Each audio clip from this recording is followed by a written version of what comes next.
Hello and welcome to the King Crimson Reviews channel, where we review King Crimson, and when we're not reviewing King Crimson, we compare King Crimson to other bands.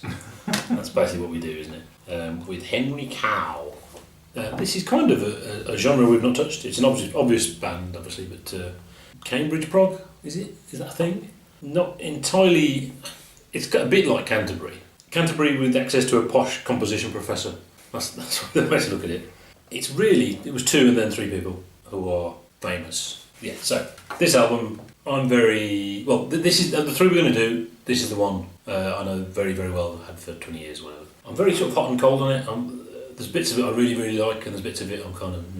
I suppose that's the nature of music. The sort of very avant-garde bits of this are fantastic. Some of the improvised bits less so. When they're jamming, it's jamming with saxophone going... which is all right, but so Nirvana for Mice, a lot of it isn't really a jam. It's probably controversial to say that. It's basically soft machining, but then it gets stuck, and that's awesome. And the ending is scary. So that's the bits I like. I don't think they're recognised as the composers that they are because of the jamming, but it's a combination. It's not really rock at all, really. I suppose what's rock? I mean, the instruments are rock, but other than that, it's not really rock at all. It's much more your 20th century classical and jazz. Those two things, that kind of stuff, and bits of it are fantastic. Strangely, this is my least favourite one. Overuse of the horns might be a bit cumbersome. Lots of saxophoning. I'm not suggesting you just replace it with guitars going. Obviously, boring. And the Sprechstimme again. Yeah, the talking stuff. We haven't said the name of the album yet. Yeah, Legend. I call it Legend. I think some people actually call it Legend, but I call it Legend. It's a picture of the end of a leg on there. Yeah, it's got to be Legend. Legend. And then there's a space in there between leg and end, etc. Where to go with this? I mean, when it started, any mention of gong and I'm a bit. Yeah, there is a gonging. Those are the boring bits, I think. Yeah. I can't, it's not automatic this stage. I mean, I'm not automatically against sort of like avant-garde type stuff. I'm pretty sure I've explained that I find certain things quite tiresome. And there is an element of this which is, it's very creative. Their priorities are obviously sort of, why my phone's picking this up? Just did a Google search of the priorities. Oh my god. Anyway, that's scary. Let's turn that down. Yeah, so their priorities are sort of ranked slightly differently to what I would say prog is. I mean, ultimately, I think prog bands try and make their music sound good. They want people to listen to it and to enjoy it. But in there, quite high up their priority list is to have something quite unique and individual and different. Yeah. Whereas I think what Henry Cow do and sort of like other bands like that, they flip that priority list round. The first thing it's got to be different. Yeah. And then we'll look to try and make it sound good. Yeah, if it sounds good. I mean, I can sort of foresee them in that. Well, that sounds a bit good. That can't be right. It must be traditional, because obviously tastes progress. It evolves over time depending on what kind of music is out there. Mm-hmm. So anything that sounds good is obviously it can be interpreted as sort of a little bit not new. They're good as well. New. Yeah. Anyway, and I do get a little bit frustrated at that because at the end of the day, this is something that is to be consumed, and enjoyed, not just appreciated. Yeah. Their composition is obviously very good, and you're right. I think it is sort of underestimated, but that's because it's kind of hard to pick out. It is. Yeah. It just sounds like a load of bollocks. Yeah. There's something very highbrow and niche about this, which can be a bit off-putting, which I found a little bit. Well, I don't know if I necessarily found it off-putting, but I identified it straight away. Yeah, that's the thing. And if he identifies as that, yeah, is he really that? Yeah. Is he pretending to be that? I don't know if we'll be, talking about rock in opposition at some point. We will. Yeah. I think the third video will do that. I think. Yeah. But I mean, if you've listened to every prog album ever and you think that nothing's new anymore, it's all the same. Then listen to Universe Zero. Yes. If you've listened to Universe Zero and you were looking for something else, probably listen to Henry Cow, I would say. And this album. I mean, it is good. There's stuff going on there that's completely off the wall, completely different. Yeah. Very hard to categorise, but I think that's because they are trying to avoid categorisation. Yeah. That's specifically what they're trying to do. Yeah, so something good starts happening, and then the sort of weird tape cut or something. Stop that. Right, stop that. This is silly. Yeah, so interesting stuff, just not that appealing. But I got this when it was the same around the same time I discovered Nursery's Word, and I was just looking for the furthest prog, proggist, and I was like, yes, it is, yes. But Nursery's Word does have appeal, doesn't it? Yeah, I think that there's an authenticity to Nursery's Word, maybe. Whereas this, it's got to be prog. Nursery's Word doesn't necessarily do that. Nursery's Word has it's more there's a sort of rigour to the whole thing that fits together. This deliberately doesn't fit together. It's just things and but yeah, I mean, it's kind of three things, isn't it? It's your 20th century classical, free jazz, free improvisation. It's not bebop or anything, and studio production trickery, that stuff as well. And that means basically stop the tape right in the middle, put something else on. But yeah, that spells no commercial potential. Obviously, they were also political, which we'll talk about. So I think eventually, much like Fripp's mobile intelligent units, they decided they were going to operate outside the industry, sell out man. But the difference is, of course, Fripp had already had success in the industry before he did that, so he had the profile to do that. So yeah, sell out man. I think they were so ideological. I'm sure it was fun. Look, when you read the story, I mean, the line of notes in it, they're very good. It just sounded really grim. They just had no fun at all. They were so massively ideological that they had minuted meetings of every decision the band had to make. Oh, God! Whereas what they should have done was say, well, Chris Cutler and Fred Frith and Tim Hodgkinson, they write the songs.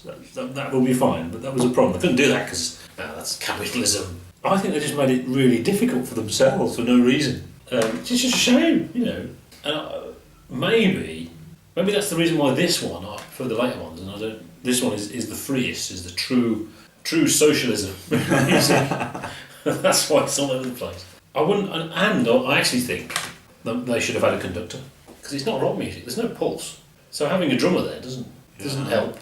And maybe they got tighter, because the next two albums I really really like. Actually, we're not going to do In Praise of Learning and the other one, the slap happy ones. We're going to do Western Culture after we do Unrest. Just so you know, don't argue. It's tough. That's all we do.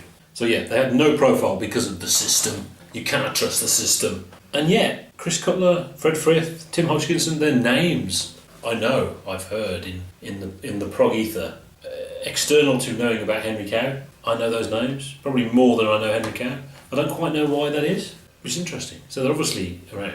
I mean, it wasn't long after this. They played on the big Tubular Bells live performance. They were on that. I think one of them actually wrote some stuff in like NME or something. So they weren't completely off the wall, not getting involved in anything because it's all a sellout man. But yeah, the music is awesome, and maybe, like I said, too much saxophoning and a variety of instruments would have helped. And some of it could have been played by an orchestra, and then it would be sort of more obvious what it was. Some of it's quite loose. I suppose that's because there's no one there conducting, and you can't have a leader because that's capitalism, isn't it? So they're just playing, yeah. I actually think, just thinking about it now, the one thing that Heresy had was character, yeah. Oh, yeah. You can remember the character, as soon as you think back to it, you've got that. Maybe this is just missing a bit of character. Yes. Yeah, it's a bit... because I had meeting. It's like, what are you going to remember 5 years down the road in this, other than a load of, that was crazy. Yeah, in fact, the bits you'll remember are the worst bits. I mean, item 3 on the agenda, the bar 4 of the track 3, you're playing C sharp. I think it should be a D flat. Let's have a vote. Oh God, can you imagine? Yeah. I think Yes was a bit like that, but they were just shouting at each other. So there is a suggestion actually that the albums didn't do them justice, and it was a live thing, and that's why they didn't do a lot of albums really. Which means there are recordings, but they came out subsequently. But yeah, it's one of those ones where it's tricky to review because this is good, which is really good. And obviously, when you're going to review it, you're going to talk about the flaws in it in a way, aren't you? That's just the nature of reviewing it, isn't it? Which doesn't mean anything. None of this means anything. It's good, listen to it. And it's 4x, as you probably already guessed from what we've said. Can you explain to me what conception of good you are using there? bits where it gets stuck. Nine Funerals of the Citizen King is fantastic. Bloody Teenbeat introduction is really frightening. It's when it's frightening, and not when they're jamming. When they're jamming, the saxophone is going, and the drums are just dooch, dooch. They're probably not. They're just doing anything, but and the guitar just seems to be. I actually find that the guitar as well is a thing where I've got to remove my own guitariness because it just sounds like he's playing a load of nonsense a lot of the time, and he's not. Some of the time, at least. It's a bit like Derek Bailey, who I just don't get at all. It's just rubbish. He's just going, honestly, if you don't know him, Google Derek Bailey. No, sorry, YouTube Derek Bailey. There's an acoustic guitar performance in like a bookshop or something. Honestly, watch that, and I challenge you not to laugh because it's nonsense. This is not like that. This is great. There's some fantastic bits. It's when it's scary. It's a King Crimson thing. I'm trying not to talk about King Crimson. We probably will in the next two videos. There was a thing where one of them, I think probably Bill Bruford said we were the only people around at that time doing this type of thing. The Wenton era improvisations, and I think that annoyed Henry Cow actually because there's a similarity there. Wenton era improvisations is probably the closest you can get to Henry Cow. Or Wenton era improvisations with saxophone. So the jam in Nirvana for Mice that I keep moaning about is actually. It's really not a million miles from the jam in Lark's One, actually, which is now has saxophone. Frightening music, but it doesn't do it definitively, which is why it's 4 eggs.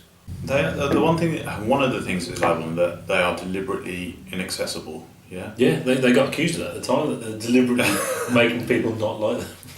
And there is that definitely comes across. Yeah. From this album that there is a sort of if you don't get it, screw you.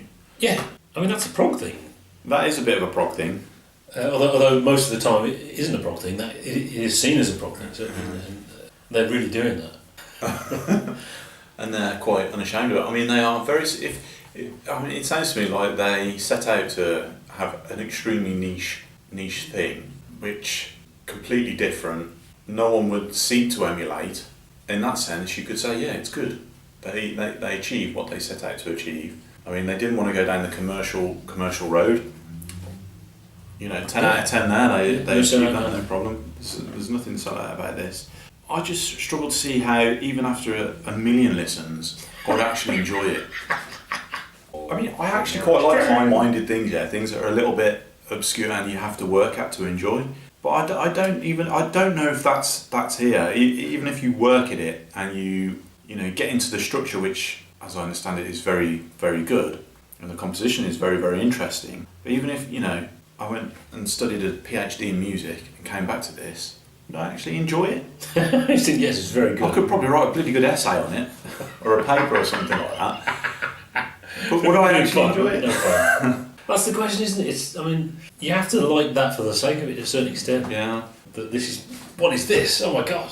You've got to really like that. That's a thing, isn't it? Do you like it because it's funny? Yeah. There is definitely a funniness to the fact that people go, oh, I don't get it.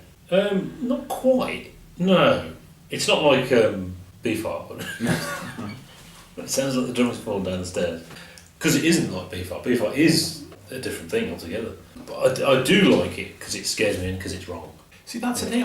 What worries me is, I look back on Heresy and that, and think, oh yeah, that was good. Yeah. I can actually understand that, and I'm not getting that from this, which makes me think, mate, either I'm a bit. Doesn't it need refinement? It could be. And I tell you what, we're on the back of a cup of. Well, what have we just done? We've just done Heroes by King Crimson, and we did. We did Roger Waters, didn't we? What did we do before that?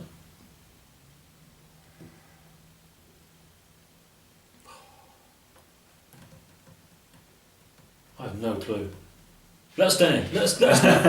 What the hell did we do? I'm just wondering if this is a context issue here, yeah?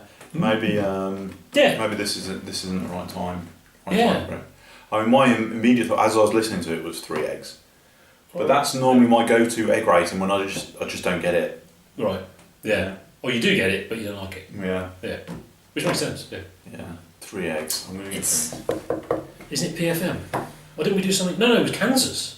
Oh, PFM before that. Yeah. So yeah, there we go. Yeah, leg end. See you next week for the same album cover but different, the same.